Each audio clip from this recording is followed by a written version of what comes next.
ਇੰਡੋਸ TV ਦੇਖ ਰਹੇ ਸਾਰੇ ਦਰਸ਼ਕਾਂ ਨੂੰ ਪਿਆਰ ਭਰੀ ਸਤਿ ਸ੍ਰੀ ਅਕਾਲ। ਵਾਹਿਗੁਰੂ ਜੀ ਕਾ ਖਾਲਸਾ, ਵਾਹਿਗੁਰੂ ਜੀ ਕੀ ਫਤਿਹ।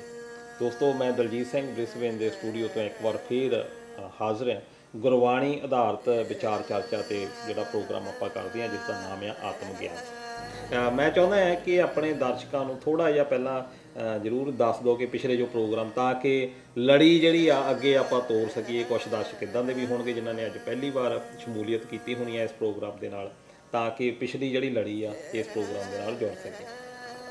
ਹਾਂਜੀ, ਜਦੋਂ ਵੀ ਕੋਈ ਬੋਲੀ ਬਣਦੀ ਹੈ ਜੀ, ਉਹਦੇ ਵਿੱਚ ਆਪਾਂ ਕੋਈ ਦੇਣਾ ਹੁੰਦਾ ਸੰਦੇਸ਼, ਜੀ, ਅਤੇ ਉਹ ਜਿਹੜਾ ਸੰਦੇਸ਼ ਦੇਣਾ ਹੁੰਦਾ ਉਹਦੇ ਲਈ ਆਪਾਂ ਨੂੰ ਵਾਕ ਲਿਖਣਾ ਪੈਂਦਾ। ਜੇ ਹੁਣ ਆਪਾਂ ਘੋੜੇ ਦੇ ਨਾਲ ਵਿਸ਼ੇਸ਼ਣ ਲਾ ਦਿੱਤਾ, ਲਾਲ ਘੋੜਾ, ਜੀ, ਅਤੇ ਉਹਦਾ ਬਹੁਵਚਨ ਆਪਾਂ ਸਭ ਜਾਣਦੇ ਹਾਂ, ਲਾਲ ਘੋੜੇ ਹੁੰਦਾ।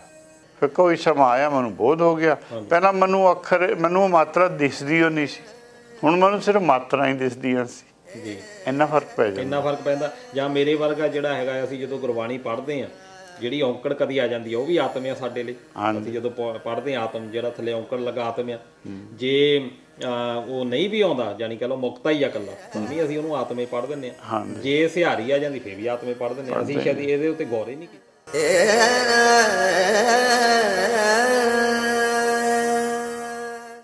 ਜੀ, ਗੁਰਬਾਣੀ ਦਾ ਮੰਨਣਾ ਵੀ ਹਰੇਕ ਜੀਵ ਦੇ ਵਿੱਚ ਕ੍ਰਿਸ਼ਨ ਜੀ ਨੇ, ਹਰੇਕ ਜੀਵ ਦੇ ਵਿੱਚ ਰਾਮ ਜੀ ਨੇ।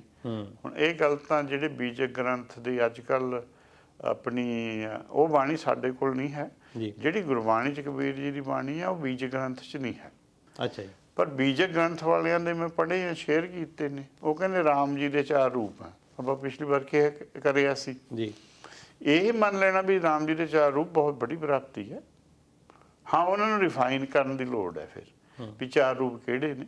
ਉਹ ਜਿਵੇਂ ਸਮਾਂ ਆਏਗਾ ਆਪਾਂ ਉਹਨਾਂ ਨੂੰ ਵੀ ਕਰਦੇ ਰਹਾਂਗੇ। ਤਾਂ ਉਹ ਕਹਿੰਦੇ ਏਕ ਕ੍ਰਿਸ਼ਨ, ਏਕ ਦਾ ਮਤਲਬ ਹੁੰਦਾ ਬਹੁਤਾਤ।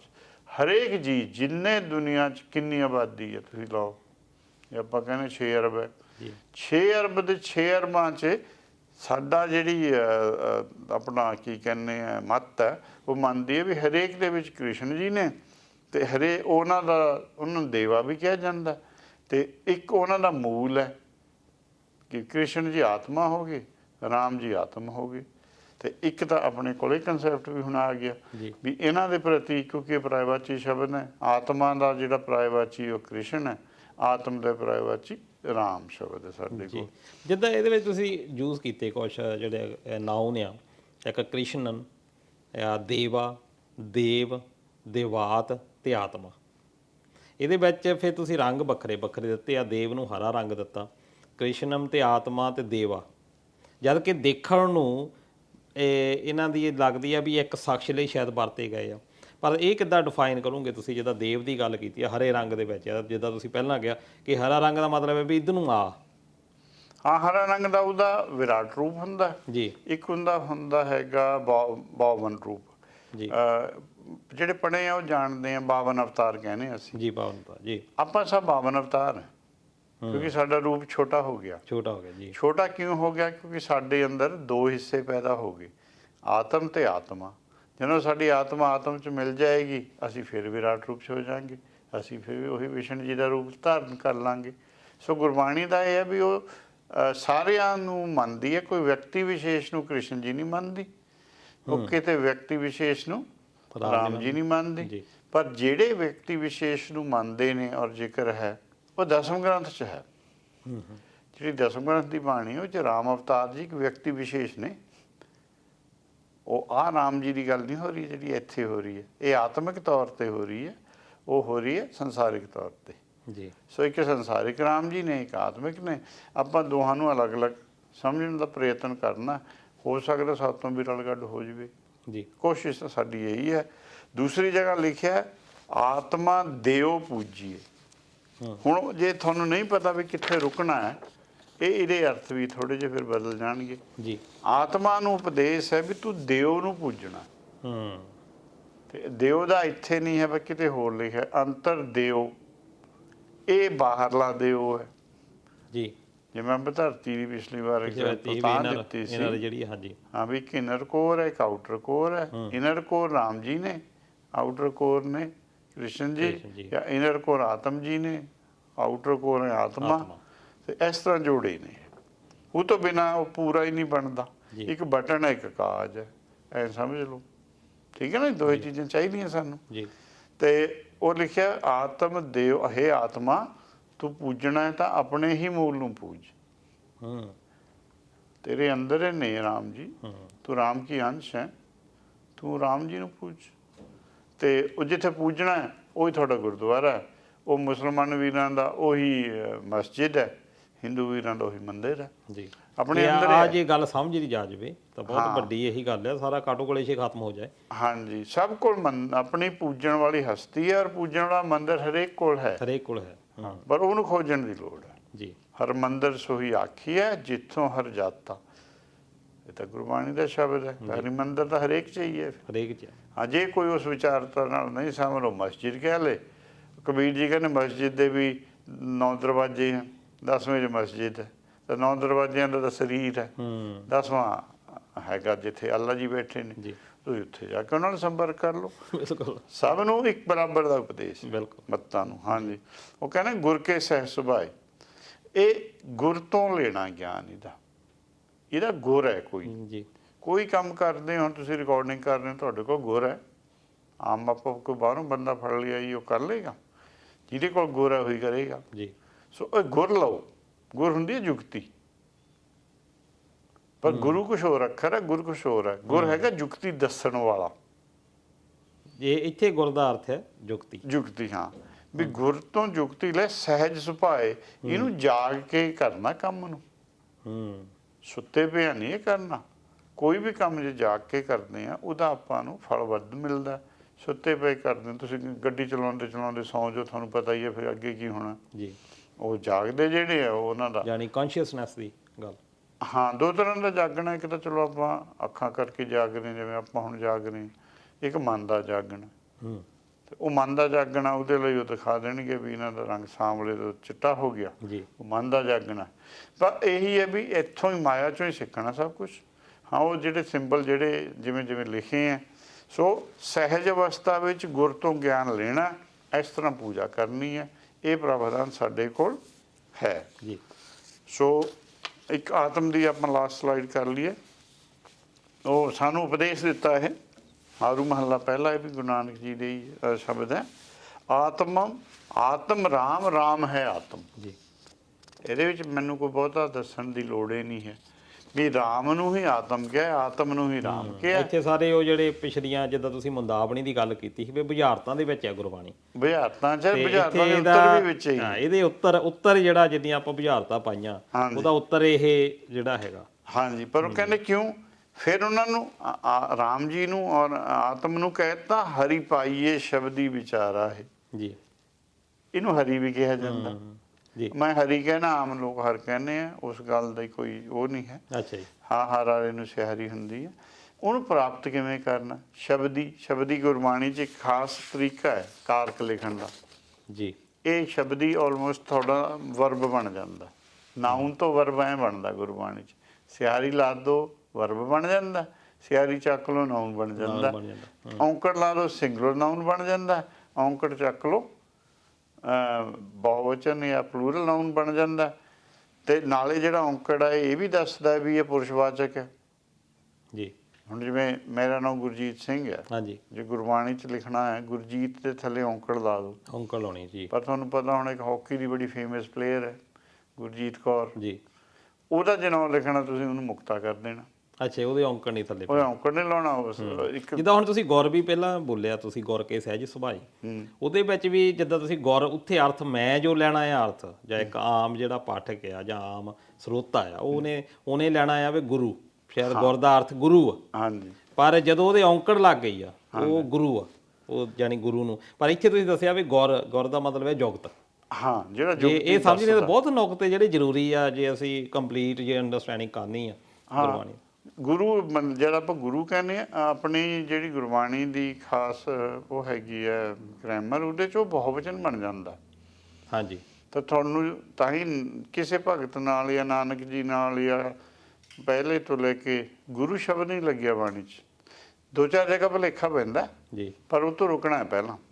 ਜਿਵੇਂ ਧੰਨ ਧੰਨ ਗੁਰੂ, ਹਾਂਜੀ, ਨਾਨਕ ਜਨ ਕੇਰਾ, ਪਰ ਜਿਨ੍ਹਾਂ ਦੇ ਮਨ 'ਚ ਹੈ ਵੀ ਨਾਨਕ ਗੁਰੂ ਹੈ, ਉਹ ਪਤਾ ਉਹ ਕਹਿਣਗੇ ਧੰਨ ਧੰਨ ਗੁਰੂ ਨਾਨਕ। ਉਹ ਪਦ ਸ਼ੇਰ ਸਿੱਖਣੀ ਫਿਰ ਜਨ ਕੌਣ ਕਿਹਦਾ ਹੋਇਆ। ਅਗਲੀ ਪੰਕਤੀ ਕਹਿੰਦੀ ਹੈ ਜਾਨਕ ਨਾਨਕ ਜਨ ਕੇਰਾ। ਜੀ ਰੋਕਾਂਗੇ ਫਿਰ ਵੀ ਨਾਨਕ ਜੀ ਗੁਰੂ ਨਹੀਂ ਨੇ, ਗੁਰੂ ਜੀ ਨੂੰ ਤਾਂ ਸੰਬੋਧਿਤ ਹੋ ਰਹੇ ਨੇ। ਮੈਂ ਤਾਂ ਜਨ ਹੈ, ਉਹ ਕਹਿੰਦੇ ਤੁਸੀਂ ਗੁਰੂ ਹੋ ਜੀ। ਤਾਂ ਉਹ ਥੋੜਾ ਜਿਹਾ ਇਹਦੇ ਵਿੱਚ ਆਪਾਂ ਨੂੰ ਨਹੀਂ, ਇਹ ਵੀ ਇੱਕ ਸਾਡੇ ਸਮਾਜ ਦੇ ਵਿੱਚ ਜਾਂ ਸਾਡੇ ਕੌਮ ਦੇ ਵਿੱਚ ਹੈਗਾ ਆ ਥੋੜਾ ਜਿਹਾ ਵੀ ਗੁਰੂ ਕਹੀਏ ਭਗਤ ਕਹੀਏ। ਇਹ ਇੱਕ ਵੱਖਰਾ ਆਪਾਂ ਐਪੀਸੋਡ ਕਰਾਂਗੇ, ਬੜੀ ਵਿਚਾਰ ਚਰਚਾ ਮੰਗਦੀ ਆ ਤੇ ਇਹ ਚਲੋ ਮੈਨੂੰ ਯਾਦ ਤੁਸੀਂ ਇਹ ਵੀ ਕਰਾ ਦਿੱਤਾ, ਇਹਦੇ ਉੱਤੇ ਵੀ ਗੱਲ ਜਿਹੜੀ ਇਹਦੇ ਤੇ ਕਰਾਂਗੇ ਕਿਉਂਕਿ ਉਹ ਹਿੰਦੀ ਵਿੱਚ ਜਿਹੜਾ ਗੁੱਗਾ ਰਾਰੇ ਨੂੰ ਔਂਕੜ ਜਿਵੇਂ ਵਿਸ਼ਨੂੰ ਕਿਹਾ ਜਾਂਦਾ ਜੀ, ਆਪਾਂ ਉਹਨੂੰ ਵਿਸ਼ਨ ਪੜ੍ਹਦੇ ਆ, ਆਪਾਂ ਇਹਨੂੰ ਗੁਰੂ ਪੜਾਂਗੇ ਪੰਜਾਬੀ ਵਾਲੇ ਸਾਰੇ। ਹਾਂਜੀ, ਅਰਥ ਗੁਰੂ ਕਰਨ ਲੱਗ ਗਏ, ਹਿੰਦੀ ਵਾਲੇ ਨੂੰ ਪੜਨਗੇ ਹੀ ਗੁਰੂ। ਹਾਂਜੀ, ਉਹਨਾਂ ਦੀ ਜੋ ਕਿਉਂਕਿ ਸਾਡੀ ਉਹਨਾਂ ਦੀ ਭਾਸ਼ਾ ਦਾ ਫਰਕ ਹੈ। ਸਾਨੂੰ ਇਸ ਜਿਹੜੀਆਂ ਜਿੱਥੇ ਫਰਕ ਹੈ, ਜਿੱਥੇ ਸਾਂਝ ਹੈ, ਉਹ ਚਾਹੀਦਾ। ਹੁਣ ਪਾਈਏ ਹਰੀ ਪਾਈਏ ਗੁਰ ਸ਼ਬਦੀ ਵਿਚਾਰਾ ਹੈ, ਸ਼ਬਦ ਅੱਖਰਾਂ 'ਚ ਲਿਖੇ ਹੁੰਦੇ ਨੇ। ਹਾਂਜੀ, ਹੁਣ ਅੱਖਰਾਂ ਦਾ ਜੋੜ ਵੀ ਆਉਣਾ ਸਹੀ ਚਾਹੀਦਾ। ਆਪਾਂ ਉਹ ਵੀ ਕਰਾਂਗੇ ਵੀ ਜੇ ਅੱਖਰ ਦਾ ਜੋੜ ਸਹੀ ਨਹੀਂ ਹੁੰਦਾ ਤਾਂ ਉਹ ਉਪਦੇਸ਼ ਉਲਟਾ ਹੋ ਜਾਂਦਾ ਜੀ, ਉਪਦੇਸ਼ ਬਿਲਕੁਲ ਉਲਟ ਜਾਂਦਾ। ਓਰੀਜਨਲ ਨਾਲੋਂ ਆਪਾਂ ਲੈ ਲਾਂਗੇ ਐਗਜ਼ਾਮਪਲ ਵੀ ਇਹ ਸ਼ਬਦ ਵਿਚਾਰਾਂ ਤੇ ਆਪਾਂ ਰਹੀਏ। ਸ਼ਬਦ ਦੀ ਵਿਚਾਰ ਕਰੋ, ਸ਼ਬਦ ਨੂੰ ਇਕੱਲਾ ਪੜ੍ਹੋ ਨਾ।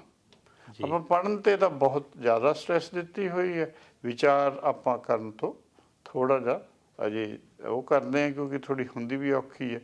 ਜਿਹੜੇ ਕਰਦੇ ਉਹਨਾਂ ਕੋਲ ਨੌਲੇਜ ਘੱਟ ਹੈ, ਇਨਫੋਰਮੇਸ਼ਨ ਹੈ, ਜਿੱਥੋਂ ਕੋਈ ਸਿੱਖ ਲਿਆ ਉਹ ਰਿਪੀਟ ਕਰ ਦਿੰਦੇ ਨੇ ਜੀ, ਦੇਖਦੇ ਨਹੀਂ ਵੀ ਇਹਦੇ ਵਿੱਚ ਕਿਤੇ ਕਿਤੇ ਕੋਈ ਹੋਰ ਸੁਧਾਰ ਤਾਂ ਨਹੀਂ ਲੋੜ ਹੈ। ਸੁਧਾਰ ਤਾਂ ਹੋਣਾ ਚਾਹੀਦਾ, ਆਪਾਂ ਦੁਨੀਆ 'ਚ ਕਰਦੇ ਹੀ ਹਾਂ। ਸੋ ਇਹ ਤਾਂ ਆਪਾਂ ਕਰ ਲਿਆ ਜੀ ਆਪਣਾ ਆਤਮ ਬਾਰੇ। ਆਪਾਂ ਦੋਹੇ ਅੱਖਰਾਂ ਦਾ ਕੰਪੈਰੀਜ਼ਨ ਵੀ ਕੀਤਾ। ਅੱਛਾ ਜੀ, ਕ੍ਰਿਸ਼ਨ ਤੇ ਰਾਮ, ਕ੍ਰਿਸ਼ਨ ਤੇ ਰਾਮ, ਕਿਉਂਕਿ ਦੋ ਸਾਡੇ ਪ੍ਰਮੁੱਖ ਅੱਖਰ ਨੇ। ਇੱਕ ਆਤਮ ਹੈ, ਰਾਮ ਜੀ ਆਤਮ ਨੇ। ਉਹਦੀ ਇੱਥੇ ਵੀ ਦੇਖ ਲਓ ਵਰਤੋਂ ਵੱਧ ਹੈ। ਜਿਵੇਂ ਆਤਮਾ 12 ਵਾਰ ਆਇਆ ਸੀ 8-14 ਤੇ ਇਹਦੇ 20 ਵਾਰ ਆਇਆ ਕ੍ਰਿਸ਼ਨ ਜੀ। ਤਾਂ ਇਹਦੇ ਲਿਖਣ ਦਾ ਇੱਕ ਬੜਾ ਸਪੈਸ਼ਲ ਫਾਰਮ ਹੈ। ਨੰਨੇ ਪੈਰ 'ਚ ਪਾਇਆ ਜਾਂਦਾ ਸੀ, ਹੁਣ ਨਹੀਂ ਰਿਹਾ ਇਹ। ਤੇ ਰਾਮ ਜੀ ਦੇਖੋ ਤੁਸੀਂ ਲਗਭਗ 2000 ਤੋਂ ਵੱਧ ਵਾਰ ਆਪਾਂ ਨੂੰ ਦਿਖਦਾ ਹੀ ਹੈ ਜੀ। ਤੇ ਉਹਦਾ ਆਪਾਂ ਨੂੰ ਬੋਧ ਹੋਣਾ ਜ਼ਰੂਰੀ ਹੈ ਵੀ ਗੁਰਬਾਣੀ ਰਾਮ ਬਾਰੇ ਕੀ ਕਹਿ ਰਹੀ ਹੈ, ਕੋਈ ਹੋਰ ਗ੍ਰੰਥ ਕੀ ਕਹਿ ਰਿਹਾ। ਇਹ ਦੋਏ ਆਪਣੇ ਇੱਥੇ ਤੱਕ ਆਪਾਂ ਪੂਰਾ ਸਮਝੋ ਵੀ ਆਤਮ ਨੂੰ, ਆਤਮ ਔਰ ਆਤਮਾ ਨੂੰ ਦੋ ਹੋਰ ਸੰਗਿਆਵਾਂ ਦੇ ਕੇ ਆਪਣਾ ਕ੍ਰਿਸ਼ਨ ਅਤੇ ਰਾਮ ਦੇ ਉੱਚ ਪੜ੍ਹ ਲਿਆ। ਰਾਮ ਜੀ ਕੀ ਅੰਸ਼ ਹੈ ਕ੍ਰਿਸ਼ਨ ਜੀ, ਇਹਨੂੰ ਬਾਣੀ ਨੇ ਪ੍ਰੌੜਤਾ ਦਿੱਤੀ, ਗੁਰਬਾਣੀ ਨੇ। ਆਪਾਂ ਉਹਨੂੰ ਜੇ ਉਵੇਂ ਸਮਝਾਂਗੇ ਤਾਂ ਆਪਣੇ ਅਰਥ ਸਹੀ ਹੋਣਗੇ, ਨਹੀਂ ਆਪਣੇ ਸ਼ਬਦਾਂ ਦੇ ਵਿੱਚ ਉਹ ਹੋਏਗਾ ਜੀ। ਹੁਣ ਤੁਸੀਂ ਦੱਸੋ ਵੀ ਅਗਲਾ। ਤੇ ਜਿਹੜਾ ਹੁਣ ਤੱਕ ਗੱਲ ਦਰਸ਼ਕੋ ਤੁਹਾਨੂੰ ਜ਼ਰੂਰ ਸਮਝ ਲੱਗ ਗਈ ਹੋਣੀ ਆ ਕਿ ਜਿਹੜਾ ਆਤਮ ਤੇ ਆਤਮਾ ਦੇ ਵਿੱਚ ਫਰਕ, ਪਰਮਾਤਮ ਤੇ ਪਰਮਾਤਮਾ ਦੇ ਵਿੱਚ ਫਰਕ। ਬਹੁਤ ਵਾਰੀ ਅਸੀਂ ਵਰਤਦੇ ਹਾਂ ਪਰਮਾਤਮਾ, ਪਰ ਸਾਡੀ ਜਿਹੜੀ ਅਸਲੀ ਖੋਜ ਆ ਉਹ ਹੈ ਪਰਮਾਰਥ ਦੀ ਜਾਂ ਪਰਮਾਤਮਾ ਵੱਲ ਨੂੰ ਜਾਣ ਦੀ। ਬੜੀ ਵਧੀਆ ਵਿਚਾਰ ਚਰਚਾ ਇਹ ਰਹੀ ਆ, ਬੜਾ ਕੁਝ ਸਿੱਖਣ ਨੂੰ ਮਿਲਿਆ। ਵੈਸੇ ਸਾਹਿਬ ਧੰਨਵਾਦ ਤੁਹਾਡਾ। ਤੇ ਅਗਲਾ ਜਿਹੜਾ ਹੁਣ ਆਪਾਂ ਵਿਸ਼ਾ ਛੇੜਨਾ ਆ ਉਹ ਹੈਗਾ ਆ ਕਿ ਜਦੋਂ ਆਪਣੀ ਪਛਾਣ ਦੀ ਆਪਣੀ ਗੱਲ ਆਉਂਦੀ ਆ, ਪਛਾਣ ਚਾਹੇ ਉਹ ਆਪਾਂ ਨਸਲੀ ਤੌਰ ਦੇ ਉੱਤੇ ਗੱਲ ਕਰ ਲਈਏ, ਚਾਹੇ ਕੌਮੀ ਪੱਧਰ 'ਤੇ ਗੱਲ ਕਰ ਲਈਏ, ਜਾਂ ਇੱਕ ਧਾਰਮਿਕ ਸੰਗਠਨ ਦੇ ਤੌਰ ਦੇ ਉੱਤੇ ਕਰ ਲਈਏ ਕਿ ਸਾਨੂੰ ਸਿੱਖ ਦੇ ਤੌਰ ਦੇ ਉੱਤੇ ਜਾਣਿਆ ਜਾਂਦਾ। ਜਦੋਂ ਸਿੱਖ ਦੀ ਅਸੀਂ ਗੱਲ ਕਰਦੇ ਹਾਂ, ਅਸੀਂ ਇੱਕ ਸੌਖੇ ਜਿਹੇ ਸ਼ਬਦਾਂ ਦੇ ਵਿੱਚ ਜਾਂ ਮੇਰੇ ਵਰਗਾ ਬੰਦਾ ਕੁਛ ਵੀ ਉਹ ਇਹ ਕਹਿ ਦਿੰਦਾ ਕਿ ਜਿਹੜਾ ਸਿੱਖ ਆ, ਸਿੱਖ ਦਾ ਮਤਲਬ ਸਿੱਖਣਾ। ਕਿ ਅਸੀਂ ਜਦੋਂ ਸਿੱਖਣ ਲਈ ਤਿਆਰ ਰਹਿੰਦੇ ਹਾਂ, ਇਹ ਵੀ ਕਹਿ ਦਿੱਤਾ ਜਾਂਦਾ ਕਿ ਬੰਦਾ ਹਮੇਸ਼ਾ ਹੀ ਲਾਈਫ ਦੇ ਵਿੱਚ ਸਿੱਖਦਾ ਰਹਿੰਦਾ, ਈਵਨ ਮਰਨ ਤੱਕ, ਈਵਨ ਮਰਿਆ ਹੋਇਆ ਵਿਅਕਤੀ ਵੀ ਕੁਛ ਨਾ ਕੁਛ ਸਿੱਖਣ ਦੀ ਯੋਗਤਾ ਰੱਖਦਾ ਹੁੰਦਾ। ਇੱਦਾਂ ਦੀਆਂ ਗੱਲਾਂ ਅਸੀਂ ਕਰਦੇ ਹਾਂ ਕਿ ਸਿੱਖਣ ਦੇ ਲਈ ਕਿਹਾ ਕਿ ਉਹ ਚਾਹੇ ਨਿਮਰਤਾ ਭਾਵਨਾ ਲਈਏ ਜਾਂ ਕਿੱਦਾਂ ਵੀ। ਪਰ ਵਿਚਾਰ ਤੇ ਵਿਵਚਾਰ ਦੋ ਚੀਜ਼ਾਂ ਆ ਗਈਆਂ, ਜਾਂ ਸਾਡਾ ਵਿਵਹਾਰ, ਇਹ ਚੀਜ਼ਾਂ ਸਿੱਖ ਦੇ ਵਿੱਚ ਕਿੰਨੀਆਂ ਜ਼ਰੂਰੀਆਂ, ਜਾਂ ਤੁਸੀਂ ਕੀ ਸਮਝਦੇ ਹੋ ਕਿ ਗੁਰਬਾਣੀ ਦੇ ਵਿੱਚ ਸਿੱਖ ਦੀ ਕੀ ਪਰਿਭਾਸ਼ਾ ਆ? ਕੌਣ ਨੇ ਉਹ ਜਿਨ੍ਹਾਂ ਨੂੰ ਸਿੱਖ ਕਹੀਏ? ਧੰਨਵਾਦ ਤੁਹਾਡਾ, ਬਹੁਤ ਸਵਾਲ ਵਧੀਆ ਜੀ। ਜਿੰਨਾ ਕੁ ਮੇਰਾ ਆਪਣਾ ਤਜਰਬਾ ਜੀ, ਕਿ ਆਪਾਂ ਹੁਣ ਇਹਨੂੰ ਆਤਮਿਕ ਰੂਪ 'ਚ ਰੱਖਾਂਗੇ ਸਿੱਖ ਨੂੰ। ਹਾਂ, ਸਿੱਖ ਦੀ ਦੂਸਰੀ ਡੈਫੀਨੇਸ਼ਨ ਉਹ ਕਹਿੰਦੇ ਸਿੱਖ ਜਿਹੜਾ ਸ਼ਬਦ ਸੀ ਕਾਮਨ ਨਾਊਨ ਸੀ ਜੀ, ਆਮ ਨਾਊਨ ਜਿਹਨੂੰ ਕਹਿੰਦੇ। ਹਾਂ, ਉਹ ਤੋਂ ਇਹ ਪ੍ਰੋਪਰ ਨਾਊਨ ਬਣ ਚੁੱਕਿਆ ਜੀ, ਕਿਉਂਕਿ ਸਿੱਖ ਤਾਂ ਸੀਗਾ ਸਿੱਖਿਆ ਲੈਣ ਵਾਲਾ। ਹਾਂਜੀ। ਤੇ ਹੁਣ ਜਿਹੜਾ ਕਿ ਆਪਾਂ ਦੇਖਦੇ ਹਾਂ ਆਪਾਂ ਸਮਝਦੇ ਹਾਂ ਵੀ ਇਹ ਸਿੱਖਿਆ ਲੈ ਚੁੱਕੇ ਆ, ਹਾਂਜੀ ਇਹ ਠੀਕ ਹੈ। ਸਿੱਖੀ ਨੂੰ ਪ੍ਰਾਪਤ ਹੋ ਚੁੱਕਿਆ, ਉਹਦਾ ਪ੍ਰੋਪਰ ਨਾਉਨ ਬਣ ਗਿਆ। ਹਾਂਜੀ ਤੇ ਜਿਹੜਾ ਵੀ ਕੋਈ ਪੰਜਾਬ 'ਚ ਜੰਮਿਆ ਹੈਗਾ ਨਾ ਫੈਮਿਲੀ 'ਚ, ਆਪਾਂ ਉਹਨੂੰ ਸਾਰਿਆਂ ਨੂੰ ਸਿੱਖੇ ਕਹਿੰਦੇ ਨੇ, ਸਿੱਖੇ ਮੰਨਦੇ ਸਿੱਖ ਗਿਣਦੇ ਹਾਂ। ਹਾਂਜੀ ਪਰ ਜੋ ਗੁਰਮਤ ਹੈ, ਕਿਉਂਕਿ ਇਹ ਤਾਂ ਆਤਮਿਕ ਪਰਿਭਾਸ਼ਾ ਤਾਂ ਆਪਾਂ ਨੂੰ ਲੈਣੀ ਪਏਗੀ। ਜੀ ਜਦ ਆਪਾਂ ਆਤਮਿਕ ਪਰਿਭਾਸ਼ਾ ਲਵਾਂਗੇ ਤਾਂ ਸਾਰਾ ਜਗਤ ਹੀ ਸਿੱਖ ਹੈ। ਯਾਨੀ ਦੁਨੀਆ ਸਾਰੀ ਸਿੱਖ ਆ। ਸਾਰੀ ਦੁਨੀਆ ਸਿੱਖ ਹੈ, ਕਿਉਂਕਿ ਹਰੇਕ ਦੇ ਵਿੱਚ ਆਤਮਾ ਹੈ, ਹਰੇਕ ਦੇ ਵਿੱਚ ਆਤਮ ਹੈ। ਜਿਹੜਾ ਵੀ ਆਪਣੇ ਆਤਮ ਨੂੰ ਖੋਜ ਰਿਹਾ ਉਹ ਸਿੱਖ ਹੈ। ਜੀ ਔਰ ਆਪਾਂ ਖੋਜਦੇ ਜ਼ਰੂਰ ਹਾਂ, ਆਪਾਂ ਨੂੰ ਬਹੁਤ ਵਾਰ ਪਤਾ ਵੀ ਨਹੀਂ ਲੱਗਦਾ ਕਿ ਆਪਾਂ ਉਹ ਗੱਲ ਕਰ ਰਹੇ ਹਾਂ ਜਾਂ ਉਹ ਉਸ ਪਾਸੇ ਨੂੰ ਤੁਰੇ ਹੋਏ ਹਾਂ। ਪਰ ਆਪਾਂ ਜਦੋਂ ਵੀ ਕੋਈ ਔਖਾ ਸਮਾਂ ਕਿਸੇ ਤੇ ਵੀ ਆਉਂਦਾ ਦੁਨੀਆ ਵਿੱਚ, ਉਹ ਅਰਦਾਸ ਕਰਦਾ ਕਿਸੇ ਨੂੰ, ਹਾਂਜੀ ਜਾਂ ਤੁਸੀਂ ਕਹੋ ਵੀ ਪ੍ਰੇਅਰ ਕਰਦਾ, ਅੰਗਰੇਜ਼ੀ ਵਿੱਚ ਅਰਜ਼ ਕਰਦਾ, ਉਹ ਹਰੇਕੇ ਕਰਦਾ। ਉਹ ਜੇ ਕੋਈ ਏਥੀਇਸਟ ਵੀ ਫਸ ਜਾਵੇ ਉਹ ਵੀ ਕਰ ਦਿੰਦਾ। ਅੱਛਾ ਜੀ, ਯਾਨੀ ਨਾਸਤਿਕ ਬੰਦਾ ਵੀ ਕਿਤੇ ਨਾ ਕਿਤੇ ਕਰ ਜਾਂਦਾ। ਕਿਉਂਕਿ ਇਹ ਆਪਣੀ ਬਣਤਰ ਰਹੀ ਜੀ ਮਨ ਦੀ। ਹਾਂਜੀ ਹਾਂ ਹਾਂ ਠੀਕ ਹੈ, ਉਹ ਕਹਿ ਦੂਗਾ ਵੀ ਮੈਂ ਗੋਡ ਨੂੰ ਨਹੀਂ ਕਰਦਾ, ਚਲੋ ਨਾ ਕਰੇ, ਕਿਸੇ ਨੂੰ ਤਾਂ ਕਰੇਗਾ। ਉਹ ਗੋਡ ਲਈ 108 ਅੱਖਰ ਹੈ ਜੀ। ਹਰੇਕ ਧਰਮ 108 ਅੱਖਰ ਮੰਨਦਾ। ਅੱਛਾ ਜੀ, ਹਾਂਜੀ ਇਹ ਤਾਂ ਜਿੱਦਾਂ ਹਿੰਦੂਇਜ਼ਮ ਵਿੱਚ ਜ਼ਿਆਦਾ ਹੁੰਦਾ ਵੀ 108। ਨਾ, ਇਸਲਾਮ 'ਚ ਆਉਂਦਾ ਅੱਲਾ ਦਾ 108 9 ਨੇ। ਅੱਛਾ ਜੀ ਹਾਂਜੀ ਠੀਕ ਹੈ। ਕਿਉਂਕਿ ਉਹ ਐਂ ਹੋਇਆ ਵੀ ਸ਼ੁਰੂ 'ਚ ਇਹ ਚੀਜ਼ਾਂ ਕਾਵਿ 'ਚ ਲਿਖੀਆਂ ਜਾਂਦੀਆਂ ਸੀ। ਹੁਣ ਜਦੋਂ ਤੁਸੀਂ ਕਾਵਿ ਲਿਖਦੇ ਹੋ, ਤੁਹਾਡੇ ਪਰ ਇੱਕ ਬੰਦਿਸ਼ ਆਉਂਦੀ ਹੈ ਵੀ ਜਿਵੇਂ ਰਾਮ ਆਪਾਂ ਅੱਖਰ ਵਰਤਦੇ ਹਾਂ, ਰਾਮ ਵਿੱਚ ਕਿੰਨੇ ਨੇ? 2 ਅੱਖਰ ਨੇ ਨਾ ਜੀ। ਆਤਮ ਵਿੱਚ ਕਿੰਨੇ ਨੇ? 3 ਨੇ। ਸਤਿਗੁਰ ਵਿੱਚ 4 ਨੇ। ਹਾਂਜੀ ਤੇ ਦਮੋਦਰ ਉਹਦੇ ਵਿੱਚ ਹਾਂ, ਉਹਨਾਂ ਦੀ ਮਾਤਰਾ ਵੱਧਦੀਆਂ ਘਟਦੀਆਂ। ਹਾਂਜੀ ਉਹ ਮਜਬੂਰੀ ਹੈ, ਉਹ ਅੱਖਰ ਵਰਤਨੇ ਜੀ। ਪਰ 3 ਕੈਟੇਗਰੀ 'ਚ ਆ ਜਾਂਦੇ ਨੇ ਸਾਰੇ ਅੱਖਰ, ਜਿਹੜੇ ਮੈਂ ਆਪਾਂ ਕਿਹਾ ਵੀ ਜਾਂ ਤਾਂ ਪਿਤਾ ਪੁਰਖੀ ਆ ਜਾਣਗੇ, ਜਾਂ ਦਾਦਾ ਪੁਰਖੀ ਆ ਜਾਣਗੇ, ਜੀ ਜਾਂ ਉਹ ਪੋਤਾ ਪੁਰਖੀ ਆ ਜਾਣਗੇ। ਉਹ ਜਦੋਂ ਤੁਸੀਂ ਅਭਿਆਸ ਕਰਦੇ ਰਹਿੰਦੇ ਨਾ ਚੀਜ਼ਾਂ ਦਾ, ਤੁਹਾਨੂੰ ਪਤਾ ਲੱਗੀ ਜਾਂਦਾ। ਬਹੁਤ ਵਾਰ ਤਾਂ ਮੈਨੂੰ ਵੀ ਨਹੀਂ ਪਤਾ ਲੱਗਦਾ। ਅੱਛਾ ਜੀ ਜਦ ਕਿ ਮੈਂ ਰੋਜ਼ ਕਾਫੀ ਵੀ ਕਿਹਦੇ ਪ੍ਰਤੀ ਕੌਣ ਕਿਹਨੂੰ ਐਡਰੈਸ ਹੋ ਰਿਹਾ, ਇਹ ਜ਼ਰੂਰੀ ਹੈ। ਵੀ ਤੁਸੀਂ ਮੈਨੂੰ ਕਹਿ ਰਹੇ ਹੋ, ਜਿਵੇਂ ਮੈਂ ਬੜੀ ਸਿੰਪਲ ਜੀ ਐਗਜ਼ਾਮਪਲ ਦਿੰਦਾ ਵੀ ਆਪਾਂ ਨੂੰ ਹੁੰਦਾ ਵੀ ਇੱਕ ਮੇਰਾ ਸਟੂਡੈਂਟ ਸੀ, ਉਹਨੇ ਮੈਨੂੰ ਫੋਟੋ ਭੇਜੀ ਤੇ ਮੈਨੂੰ ਕਹਿੰਦਾ ਵੀ ਸਰ ਆਹ ਦੇਖੋ ਫੋਟੋ, ਮੈਂ ਧਰਮਿੰਦਰ ਦੇ ਨਾਲ ਖੜਾ। ਅੱਛਾ ਜੀ ਠੀਕ ਆ। ਮੈਂ ਕਿਹਾ ਵੀ ਮੈਨੂੰ ਐਂ ਲੱਗਦਾ ਧਰਮਿੰਦਰ ਤੇਰੇ ਨਾਲ ਖੜਾ। ਸਹੀ ਆ। ਸੋ ਹੁਣ ਇਹ ਕੌਣ ਕਿਹਦੇ ਨਾਲ ਖੜਾ ਹੈ? ਤੁਹਾਡਾ ਰੈਫਰੈਂਸ ਜੀ। ਹਾਂ, ਕਿਉਂਕਿ ਉਹ ਧਰਮਿੰਦਰ ਨੂੰ ਬੜਾ ਸਮਝਦਾ ਸੀ, ਸਿਆਣਾ। ਉਹਨੇ ਉਵੇਂ ਲਿਖਤਾ। ਮੈਂ ਕਿਹਾ ਭਾਈ ਮੈਂ ਤੈਨੂੰ ਸਿਆਣਾ ਸਮਝਦਾ। ਸੋ ਇਹ ਰੈਫਰੈਂਸ ਦੀਆਂ ਚੀਜ਼ਾਂ, ਹਾਂ, ਖੜੇ ਦੋ ਇੱਕ ਦੂਜੇ ਨਾਲ ਹੈ ਜੀ। ਕੋਈ ਕਹਿੰਦਾ ਮੈਂ ਉਹਦੇ ਨਾਲ, ਕੋਈ ਕਿਸ ਤਰੀਕੇ ਨਾਲ ਦੇਖ ਰਿਹਾ, ਕੋਈ ਉਸ ਨੂੰ ਉਸੇ ਚੀਜ਼ ਨੂੰ ਹੋਰ ਵਰਜਨ ਨਾਲ ਦੇਖ ਰਿਹਾ। ਹੁਣ ਇੱਕ ਬੰਦਾ ਕੈਦ ਸੀਗਾ, ਉਹਨੇ ਫੋਟੋ ਬਣਾਈ, ਵਿੱਚ ਸਲਾਖਾਂ ਬਣਾਤੀਆਂ ਤੇ ਥਾਣੇਦਾਰ ਨੂੰ ਦਿਖਾਇਆ। ਥਾਣੇਦਾਰ ਕਹਿੰਦਾ ਫੋਟੋ ਤੋਂ ਤਾਂ ਐਂ ਲੱਗਦਾ ਵੀ ਜੇਲ੍ਹ 'ਚ ਮੈਂ, ਤੂੰ ਆਜ਼ਾਦ ਹੈ। ਹਾਂਜੀ ਜੀ ਸਹੀ। ਜਦ ਕਿ ਹੈ ਉਲਟਾ, ਕੀ ਹੈ? ਹੈ ਉਲਟਾ। ਸੋ ਇਹ ਜਿਹੜੇ ਤਜਰਬੇ ਨਾਲ ਪਤਾ ਲੱਗ ਜਾਂਦਾ ਵੀ ਜੇਲ੍ਹ 'ਚ ਕੌਣ ਹੈ, ਬਾਹਰ ਕੌਣ ਹੈ। ਇਹ ਤਜਰਬਾ ਹੀ ਹੈ, ਕਿਵੇਂ ਆਉਂਦਾ ਇਹ ਹੁਣ ਰੱਬੇ ਜਾਣਦਾ ਜੀ। ਪਰ ਜਿਹਨਾਂ ਨੂੰ ਹੈਗਾ ਉਹ ਹੈ, ਉਹਨਾਂ ਤੋਂ ਸਿੱਖਣ ਦੀ ਆਪਾਂ ਨੂੰ ਲੋੜ ਹੈ। ਉਹਨਾਂ ਦਾ ਇਸ ਪਾਸੇ ਨੂੰ ਰੁਝਾਨ ਹੈਗਾ। ਮੈਨੂੰ ਕੋਈ ਵਰਡ ਸਰਚ ਦੇ ਦੇਵੇ, ਮੇਰੇ ਤੋਂ ਤਾਂ ਮੈਂ ਸਕੂਲਾਂ 'ਚ ਦਿੰਦਾ। ਬਹੁਤ ਵਾਰ ਜਿਹੜੇ ਬੱਚਿਆਂ ਨੂੰ ਅਸੀਂ ਸੋਚਦੇ ਹਾਂ ਵੀ ਇਹਨਾਂ ਨੂੰ ਕੁਛ ਵੀ ਨਹੀਂ ਆਉਂਦਾ ਹੋ, ਬਹੁਤ ਘੱਟ ਆਉਂਦਾ ਹੋ, ਉਹ ਵਰਡ ਸਰਚ ਤਾਂ 5 ਮਿੰਟ 'ਚ ਦੇ ਦਿੰਦੇ ਆ। ਮੇਰੇ ਤੋਂ 50 ਮਿੰਟ 'ਚ ਨਾ ਸੋਲਵ ਹੋਵੇ। ਆਪਣਾ ਆਪਣਾ ਹਰੇਕ ਦਾ ਆਪਣਾ ਰੁਝਾਨ ਹੈ ਜੀ। ਸੋ ਸਿੱਖ ਦਾ ਜਿਹੜਾ ਆਪਾਂ ਸਭ ਤੋਂ ਜਨਰਲ ਡੈਫੀਨੇਸ਼ਨ ਲੈਂਦੇ ਹਾਂ, ਉਹ ਲੈਂਦੇ ਹਾਂ ਸੋਰਠ ਮਹਲਾ ਤੀਜਾ, ਸੋ ਸਿੱਖ ਸਖਾ ਬੰਦਪ ਹੈ ਭਾਈ, ਜੇ ਗੁਰ ਕੇ ਭਾਣੇ ਵਿੱਚ ਆਵੇ ਜੀ। ਫਿਰ ਅਗਲੇ ਭਾਣੇ ਕੀ ਕਹਿੰਦੇ ਆ? ਆਪਣੇ ਭਾਣੇ ਜੋ ਚੱਲੇ ਭਾਈ, ਵਿਛੁੜ ਚੋਟਾਂ ਖਾਵੇ। ਹੁਣ ਇਹ ਡੈਫੀਨੇਸ਼ਨ ਪੂਰੀ ਦੁਨੀਆ ਤੇ ਲੱਗ ਜਾਂਦੀ ਹੈ ਜੀ। ਨਾ ਉਹਨਾਂ ਨੇ ਕਿਹਾ ਵੀ ਇਹ ਕੇਸ ਚਾਹੀਦੇ, ਨਾ ਇਹਨਾਂ 'ਚ ਕੁਛ ਹੋਰ ਰਿਸਟ੍ਰਿਕਸ਼ਨ ਨਹੀਂ ਲਾਈ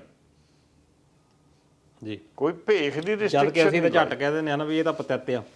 ਆਪਣੇ ਕੋਲ ਇਹ ਹੈਗਾ, ਕਿਉਂਕਿ ਜਦ ਸਾਡੇ ਕੋਲ ਕੋਈ ਕਿਸੇ ਨਾਲ ਗੱਲ ਕਰਦੇ ਆ, ਉਹ ਸਾਤੋਂ ਥੋੜ੍ਹਾ ਜਿਹਾ ਸਾਨੂੰ ਪਤਾ ਲੱਗ ਜਾਂਦਾ ਵੀ ਇਹ ਸਾਤੋਂ, ਇਹਦੀ ਬੁੱਧੀ ਸਾਡੇ ਨਾਲੋਂ ਤੀਵਰ ਹੈ। ਫਿਰ ਹੁਣ ਅਸੀਂ ਵੀ ਆਪਣਾ ਕਿਤੇ ਨਾ ਕਿਤੇ ਦੌ ਖੇਡਣਾ, ਅਸੀਂ ਫਿਰ ਇਹੋ ਜਿਹਾ ਦੌ ਖੇਡਦੇ ਆਪਣੀ ਪ੍ਰੈਜ਼ੈਂਟ ਹੋਂਦ ਦੱਸਣ ਦੇ ਲਈ। ਹਾਂ, ਉਹ ਥੋੜ੍ਹੀ ਜਿਹੀ ਮੈਂ ਵੀ ਕਰਦਾ, ਸਾਰੇ ਕਰਦੇ ਆਪਾਂ, ਕੋਈ ਗੱਲ ਨਹੀਂ ਹੈ, ਉਹ ਹੋ ਜਾਂਦਾ, ਸਮੇਂ ਸਮੇਂ ਦੀ ਗੱਲ ਹੈ। ਪਰ ਗੁਰਬਾਣੀ ਕਹਿੰਦੀ ਹੈ ਵੀ ਉਹ ਸਿੱਖ ਹੈਗਾ ਜਿਹੜਾ ਆਪਣੇ ਗੁਰ ਦੇ ਭਾਣੇ ਵਿੱਚ ਚੱਲਦਾ। ਜੀ। ਜਿੰਨੇ ਗ੍ਰੰਥ ਹੈ ਸਾਰੇ ਇਹੀ ਦੱਸਦੇ ਆ, ਝੂਠ ਨਹੀਂ ਬੋਲਣਾ। ਇਹ ਤਾਂ ਗੱਲ ਜਨਰਲ ਹੈ, ਜਨਰਲ ਹੈ। ਬੇਈਮਾਨੀ ਨਹੀਂ ਕਰਨੀ। ਜੀ ਝੂਠ ਬੋਲਦਾ ਕੌਣ ਹੈ? ਚਾਹੇ ਉਹਨਾਂ ਨੂੰ ਇਹ ਨਹੀਂ ਪਤਾ ਲੱਗ ਰਿਹਾ, ਆਤਮਾ ਝੂਠ ਬੋਲਦਾ। ਜੀ ਮੈਂ ਆਤਮਾ ਨੂੰ ਮੇਲ ਲੈ ਕੇ ਚੱਲਾਂਗਾ, ਗੁਰਬਾਣੀ 'ਚ ਮੇਲ ਹੈ। ਜੀ ਹਿੰਦੂ ਭਰਾ ਇਹਨੂੰ ਕਹਿੰਦੇ ਆ ਮੇਰੀ ਆਤਮਾ। ਹਾਂਜੀ ਸ਼ਾਇਦ ਕਰੇ ਉਹਨਾਂ ਦਾ ਨਾਲ ਇੰਨੀ ਗੱਲ ਵੀ ਨਹੀਂ ਹੋਈ ਆ, ਉਹ ਕਿਵੇਂ ਸਮਝਦੇ ਆ ਉਹ ਜਾਣਦੇ ਹੋਣਗੇ।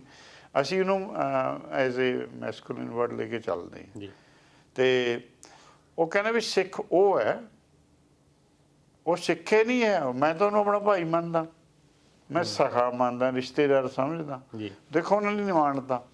ਅਸੀਂ ਕੁਦਰਤੀ ਗੁਰੂ ਔਰ ਚੇਲੇ ਦਾ ਰਿਸ਼ਤਾ ਬਣਾਈ ਜਾਂਦੇ ਨੇ। ਜੀ ਸਾਡੀ ਇਹ ਸਮੱਸਿਆ, ਅਸੀਂ ਹਮੇਸ਼ਾ ਗੁਰੂ ਚੇਲੇ ਤੇ ਚੱਲਦੇ ਹਾਂ, ਕਿਉਂਕਿ ਕਿਸੇ ਹੋਰ ਮਤ ਦਾ ਅਸੀਂ ਛਤਰਛਾਇਆ ਹੇਠ ਚੱਲਦੇ ਹਾਂ। ਉਹ ਤਾਂ ਆਪੇ ਕਹਿੰਦੇ ਸੋ ਸਿੱਖ ਸਕਾ ਬੰਧਪ ਹੈ ਭਾਈ। ਹੇ ਮੇਰੇ ਭਾਈ, ਤੂੰ ਤਾਂ ਮੇਰਾ ਭਾਈ ਹੈ, ਤੂੰ ਮੇਰਾ ਗੁਰ ਭਾਈ ਹੈ। ਜੀ ਕਿਉਂਕਿ ਤੂੰ ਵੀ ਗੁਰ ਦੇ ਨਾਲ ਜੁੜ ਰਿਹਾ, ਮੈਂ ਵੀ ਜੁੜਿਆ ਹੋਇਆ। ਇੱਕ ਸਿੱਖ ਦੂਏ ਦਾ ਗੁਰ ਭਾਈ ਹੈ। ਇਹ ਆਤਮਕ ਪੱਧਰ ਦੀ ਗੱਲ ਹੈ।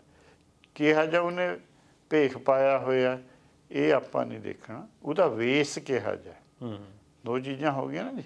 ਵੇਸ ਬੁੱਧੀ ਦਾ ਹੁੰਦਾ ਜੀ ਤੇ ਭੇਖ ਹੁੰਦਾ ਸਰੀਰ ਦਾ। ਹੁਣ ਗੁਰੂ ਨਾਨਕ ਜੀ ਦੀ ਜੇ ਅਸਲੀ ਫੋਟੋ ਜਿਵੇਂ ਉਹ ਜਸਵੰਤ ਜਫਰ ਜੀ ਨੇ ਲਿਖਿਆ, ਉਹ ਤਾਂ ਕਹਿੰਦੇ ਤੁਸੀਂ ਅਨੁਮਾਨ ਵੀ ਨਹੀਂ ਕਰ ਸਕਦੇ।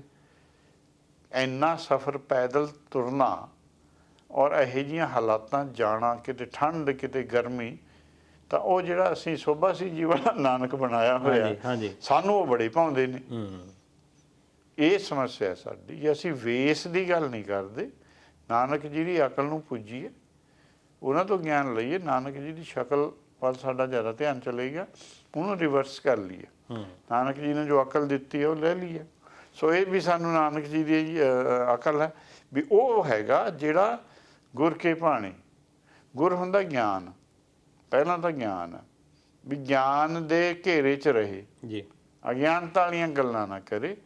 ਦੂਸਰਾ ਗੁਰ ਹੁੰਦਾ ਸਾਡਾ ਆਪਣਾ ਹੀ ਆਤਮ, ਉਹਨੂੰ ਵੀ ਗੁਰ ਕਿਹਾ।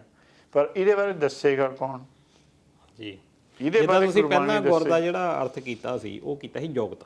ਜੁਗਤ ਜਾਂ ਗਿਆਨ, ਜੁਗਤ ਜੁਗਤ ਤੇ ਗਿਆਨ ਹੈ। ਹਾਂ ਜੁਗਤ ਤੇ ਗਿਆਨ ਹੈ। ਇੱਥੇ ਗਿਆਨ ਦੇ ਤੌਰ ਤੇ ਵਰਤਿਆ ਗਿਆ। ਜੁਗਤ ਦੇ ਤੌਰ ਤੇ ਵੀ ਜੀ। ਭਾਈ ਜੇ ਤੁਸੀਂ ਸਿੱਖ ਕਹਾਉਣਾ, ਇੱਕ ਸ਼ਖਸੀਅਤ ਹੈ ਗੁਰ, ਜੀ ਜਾਂ ਇੱਕ ਸੰਗਿਆ ਹੈ ਗੁਰ, ਉਹਦਾ ਵਿਸਤਾਰ ਕਰ ਲਓ ਵੀ ਗੁਰ ਕੇ ਭਾਣੇ 'ਚ ਚੱਲੀਦਾ। ਜੀ ਗੁਰ ਕੇ ਭਾਣੇ ਪਹਿਲਾਂ ਗੁਰਬਾਣੀ ਉਹ ਦੱਸ ਰਹੀ ਹੈ ਸਾਨੂੰ। ਜੀ ਗੁਰਬਾਣੀ ਤੋਂ ਸਿੱਖਿਆ ਲੈਣੀ ਹੈ, ਗੁਰਬਾਣੀ ਨੂੰ ਨਹੀਂ ਪੂਜਣਾ। ਪੂਜਣਾ ਆਪਣੇ ਗੁਰ ਨੂੰ ਹੀ ਹੈ। ਜੀ ਆਤਮਾ ਨੇ ਆਤਮ ਨੂੰ ਪੂਜਣਾ। ਮਨ ਨੇ ਮਨ ਗੁਰ ਮਿਲ ਕਾ ਸਵਾਰੇ। ਮਨ ਔਰ ਗੁਰ ਦਾ ਜੋੜਾ। ਜੀ ਮਨ ਵੀ ਚੇਤਨ ਹੈ, ਗੁਰ ਵੀ ਚੇਤਨ ਹੈ। ਪਰ ਗੁਰ ਸ਼ਬਦ ਸਾਡੇ ਲਈ, ਗੁਰਬਾਣੀ ਲਈ ਵੀ ਆਉਂਦਾ, ਕਿਉਂਕਿ ਸਿੱਖਿਆ ਜੋ ਆਪਾਂ ਲੈ ਰਹੇ, ਗੁਰਬਾਣੀ ਵੀ ਤਾਂ ਕਿਸੇ ਗੁਰ ਦੀ ਓ ਬੋਲੀ ਹੋਈ ਆ। ਜੀ ਗੁਰ ਬੋਲਦਾ ਉਹ ਤਾਂ ਲਿਖਿਆ ਜਾਂਦਾ, ਤਾਂ ਹੀ ਗੁਰਬਾਣੀ ਬਣਦੀ ਹੈ। ਜੁਗਤੀ ਦੀ ਬਾਣੀ ਜੀ ਜੁਗਤੀਆਂ ਦੱਸਦੀ ਹੈ। ਉਹ ਜੁਗਤੀ ਨਾਲ ਤੁਸੀਂ ਆਪਣੇ ਗੁਰ ਨਾਲ ਇੱਕ ਹੋ ਜਾਣਾ, ਆਪਣੇ ਆਤਮ ਨਾਲ ਇੱਕ ਹੋ ਜਾਣਾ, ਆਪਣੇ ਸਤਿਗੁਰ ਨਾਲ ਇੱਕ ਹੋ ਜਾਣਾ। ਇਹ ਜੁਗਤੀ ਹੈ। ਜਿਹੜਾ ਤਾਂ ਇਸ ਨੂੰ ਮੰਨਦਾ ਉਹ ਤਾਂ ਸਿੱਖ ਹੈ। ਜੇ ਕੋਈ ਨਹੀਂ ਮੰਨਦਾ ਉਹ ਇਸ ਗੱਲ ਨੂੰ ਮੰਨੇ। ਫਿਰ ਜੀ ਪਹਿਲੀ ਇਹ ਆਤਮਿਕ ਤੌਰ ਤੇ ਅਸੀਂ ਸਿੱਖ ਹਾਂ, ਸਾਡੇ ਮਨ ਨੇ ਸਿੱਖ ਬਣਨਾ। ਜੇ ਇੱਕ ਗੁਰ ਕੀ ਉੱਥੇ ਸਿੱਖ ਸੁਣੀ ਪੜ੍ਹਨਾ ਪਏਗਾ। ਜੀ ਸਿੱਖ ਜਿਹੜਾ ਉਹ ਨਾਊਨ ਹੈ, ਸਿੱਖ ਜਿਹੜਾ ਉਹ ਵਰਬ ਹੈ। ਇਹ ਇੱਕ ਗੁਰ ਕੀ ਸਿੱਖ ਸੁਣੀ। ਇੱਕ ਮੈਂ ਕਿਵੇਂ ਹੋਣਾ? ਇਹ ਸੁਣੋ, ਇਹ ਸਾਨੂੰ ਉਪਦੇਸ਼ ਹੈ। ਤੇ ਸੁਣੋ ਤੇ ਕਿਹਦੇ ਨਾਲ ਇੱਕ ਹੋਣਾ? ਗੁਰ ਨਾਲ ਮਿਲ ਕੇ ਇੱਕ ਹੋਣਾ। ਦੱਸਣ ਵਾਲੀ ਗੁਰਬਾਣੀ ਹੈ। ਜੀ ਕਿਸੇ ਗੁਰ ਨੇ ਲਿਖ ਕੇ ਦੇ ਦਿੱਤਾ ਉਪਦੇਸ਼, ਇਨਫੋਰਮੇਸ਼ਨ ਦੇ ਦਿੱਤੀ। ਹੁਣ ਸਾਡੇ ਕੋਲ ਨਾਨਕ ਜੀ ਨਹੀਂ ਹੈ, ਜੇ ਹੁੰਦੇ ਤਾਂ ਅਸੀਂ ਉਹਨਾਂ ਨੂੰ ਪੁੱਛ ਲੈਂਦੇ। ਹਾਂਜੀ ਪਰ ਗੁਰਬਾਣੀ ਨੂੰ ਪੁੱਛਦੇ ਹਾਂ, ਉਹਦੇ ਵਿੱਚ ਉਹਨਾਂ ਦਾ ਸ਼ਬਦ ਤਾਂ ਹਾਜ਼ਰ ਹੈ। ਉਹਨੂੰ ਪੁੱਛ ਲਓ ਤੇ ਉਹਦੇ ਤੇ ਚੱਲੋ। ਜੇ ਸਮਝ ਨਹੀਂ ਆਉਂਦਾ ਕਿਸੇ ਹੋਰ ਸਿਆਣੇ ਨੂੰ ਪੁੱਛ ਲਓ ਵੀ ਇਹਦਾ ਅਰਥ ਕੀ ਬਣੂਗਾ। ਜੀ ਆਪਣੇ ਭਾਣੇ ਜੋ ਚੱਲੇ, ਮਨ ਕਰਦਾ ਹੈ, ਆਤਮਾ ਚੱਲਦੀ ਹੈ। ਆਤਮਾ ਨੂੰ ਕਿਹਾ ਵੀ ਆਪਣੇ ਭਾਣੇ ਚੱਲਣ ਤੇ ਰੋਕੋ। ਜੀ ਇੱਥੇ ਦੋ ਸ਼ਬਦ ਵਰਤੇ ਜਾਂਦੇ ਆ, ਗੁਰਮੁਖ ਤੇ ਇੱਕ ਮਨਮੁਖ। ਜੋ ਪਹਿਲੀ ਪੰਕਤੀ ਆ ਵੀ ਜਿਹੜਾ ਗੁਰੂ ਦੀ ਮੁਖ ਆ, ਇੱਕ ਹੁੰਦਾ ਮਨ ਦੇ ਵੱਲ ਮੁਖ। ਸ਼ਾਇਦ ਇਹ ਹੁੰਦਾ ਜਿਹੜਾ ਗੁਰਮੁਖ ਆ, ਜਿਹਦਾ ਗੁਰੂ ਵੱਲ ਮੁਖ ਹੈ ਜਾਂ ਗੁਰੂ ਦਾ ਭਾਣਾ ਹੀ ਆਪਾਂ ਰੱਖ ਲਈਏ, ਉਹ ਸਿੱਖ ਆ। ਜਿਹੜਾ ਮਨ ਦੀਆਂ ਮਰਜ਼ੀਆਂ ਕਰਦਾ ਉਹ ਸਿੱਖ ਨਹੀਂ। ਉਹਨੇ ਕੀ ਮੁਰੇ ਰੱਖਿਆ ਹੋਇਆ, ਇਹ ਹੈ ਵੀ ਕੀ ਤੁਹਾਡਾ ਇਹਨੂੰ ਮੋਰੇ ਰੱਖਿਆ। ਗੁਰ ਹੈ ਨਾ, ਬਟ ਗੁਰਸਿੱਖ ਹੈ, ਗੁਰੂ ਸਿੱਖ ਨਹੀਂ ਹੈ। ਹਾਂਜੀ ਜੇ ਤਾਂ ਸਿੱਖ, ਜੇ ਤਾਂ ਮਨ ਆਤਮਾ ਜੀ ਦਾ ਮੁਖ ਆਪਣੇ ਗੁਰੂ ਵੱਲ, ਜਿਵੇਂ ਆਪਾਂ ਇੱਕ ਦੂਸਰੇ ਵੱਲ ਮੁਖ ਕਰੀ ਬੈਠੇ, ਜੀ ਇਹਦਾ ਗੁਰਮੁਖ ਦੀ ਅਵਸਥਾ। ਜੀ। ਜਿਵੇਂ ਕੁਰਸੀ ਘੁਮਾ ਲਵਾਂ ਜੀ ਜਾਂ ਤੁਸੀਂ ਘੁਮਾ ਲਓ, ਜੀ ਇਹ ਉਹ ਇੱਕ ਐਗਜ਼ਾਮਪਲ ਹੈ, ਉਹ ਮਨਮੁਖ ਹੋ ਜਾਏਗਾ। ਜੀ। ਮੂੰਹ ਨਹੀਂ ਜੁੜੇ ਹੋਏ, ਆਲਮੋਸਟ ਇੱਕ ਦੀ ਪਿੱਠ ਹੈ, ਇੱਕ ਦਾ ਮੂੰਹ ਹੈ, ਉਹਨੇ ਘੁੰਮਣਾ, ਘੁੰਮਣਾ ਬਸ ਘੁੰਮ ਕੇ ਆਪਣੇ ਗੁਰ ਵੱਲ ਨੂੰ ਹੋ ਜਾਵੇ, ਉਹ ਗੁਰਮੁਖ ਹੈ। ਜਿਹੜਾ ਅਜੇ ਨਹੀਂ ਹੋਇਆ ਉਹ ਮਨ ਵੱਲ ਹੈ। ਇਹ ਅਸਲ 'ਚ ਬੁੱਧੀ ਵਾਸਤੇ ਆਉਂਦਾ। ਜੀ ਜਿਹੜੀ ਸਾਡੀ ਅਕਲ ਹੈ ਉਹ ਘੁੰਮੇਗੀ ਪਹਿਲਾਂ, ਜਾਂ ਤਾਂ ਗੁਰ ਨਾਲ ਰਹੇਗੀ ਤਾਂ ਗੁਰਮੁਖੀ ਬਣ ਜਾਏਗੀ, ਉਹ ਸਿਆਰੀ ਨਾਲ ਲਿਖਦੇ ਆ, ਜਾਂ ਮਨ ਵੱਲ ਨੂੰ ਰਹੇਗੀ ਤਾਂ ਮਨਮੁਖੀ ਬਣ ਜਾਏਗੀ। ਜੀ ਇਹੀ ਸਾਡੀਆਂ ਦੋ ਅਵਸਥਾਵਾਂ, ਹੋਰ ਕੋਈ ਤੀਸਰੀ ਤਾਂ ਹੈ ਨਹੀਂ। ਜਾਂ ਤੁਸੀਂ ਜਿਵੇਂ ਇਹ 100% ਗੱਲਾਂ, ਤੁਸੀਂ ਹਾਫ ਐਂਡ ਹਾਫ ਨਹੀਂ ਹੋ ਸਕਦੇ। ਜੀ ਜਾਂ ਇੱਧਰ ਜਾਂ ਉੱਧਰ। ਜਾਂ ਉੱਧਰ, ਉਹ ਕੋਈ ਅੱਧਾ ਗੁਰਸਿੱਖ ਨਹੀਂ ਹੁੰਦਾ, ਨਾ ਕੋਈ ਅੱਧਾ ਮਨਮੁਖ ਹੁੰਦਾ। ਹਾਂਜੀ ਉਹਦੀਆਂ ਦੋ ਹੀ ਵੈਰਾਈਟੀਆਂ, ਵੀ ਜਾਂ ਤਾਂ ਗੁਰ ਵੱਲ ਹੈਗਾ ਜਾਂ ਗੁਰ ਤੋਂ ਖਿਲਾਫ ਹੈ। ਉਹ ਕੋਈ ਉਹ ਨਹੀਂ ਹੈ, ਜੇ ਨਹੀਂ ਪਤਾ ਲੱਗਿਆ ਅੱਜ ਕਰ ਲਓ, ਇਹਦੇ ਵਿੱਚ ਕੋਈ ਉਹ ਨਹੀਂ ਹੈ। ਆਪਾਂ ਬਹੁਤ ਅਣਜਾਣਪਣੇ 'ਚ ਰਹਿੰਦੇ ਹਾਂ। ਸੋ ਮੈਨੂੰ ਲੱਗਦਾ ਆਪਾਂ ਥੋੜਾ ਸਿੱਖ ਦਾ ਕਵਰ ਕੀਤਾ ਜੀ ਵੀ ਇਹ ਵੀ ਆਤਮਿਕ ਰਿਸ਼ਤਾ ਹੈਗਾ, ਆਤਮਾ ਤੇ ਆਤਮ ਦਾ। ਜਿਹੜੀ ਆਤਮਾ ਆਤਮ ਵੱਲ ਨੂੰ ਹੋਗੀ, ਉਹਦੇ 'ਚ ਸਮਾ ਗਈ, ਉਹ ਪਰਮਾਤਮ ਹੋ ਜਾਏਗਾ, ਉਹ ਗੁਰਸਿੱਖ ਹੋ ਜਾਏਗਾ। ਜੀ ਪਹਿਲਾਂ ਉਹ ਸਿੱਖਿਆ ਲੈ ਰਿਹਾ ਤਾਂ ਸਿੱਖਿਆ। ਜੀ ਹਾਂਜੀ ਸਹੀ ਹੈ।